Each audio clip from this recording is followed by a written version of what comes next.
Bu çakıyla çalışıyordu. Devamlı gelip gidiyordu. Zaten geçen sene de çalışıyordu.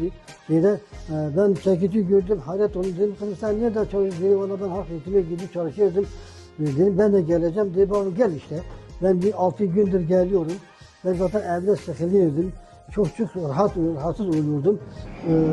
Ondan sonra geldim buraya, onlara baktım. Baktım bu meslek çok güzeldir, çok iyidir. Ben bu mesleği severim. Ondan sonra kızımla beraber inşallah Allah'ın izniyle bu sergiyi açacağız, çalışacağız. Allah'a şükür memnun oluyorum. Hem de rahat oluyorum. Nefesim de çıkıyor. Çok şükür sağlığım çok iyidir. Ben gelip gidiyorum.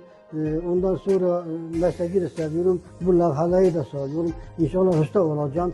Ben oturacağım, evde oturursam hala hasta oluyorum. Moralim bozduruyor. Ben çok rahatsız oluyorum. Allah çok şükür çok rahat oluyorum. Bu meslek bana göre çok iyidir. Bu levhalayı yapmayı çok iyidir. Kızımla beraber çalışacağım.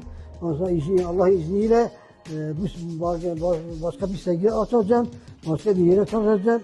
Allah Davut Hoca da razı olsun. Bizi biri aldık, bizi kaydetti. Allah çok razı olsun.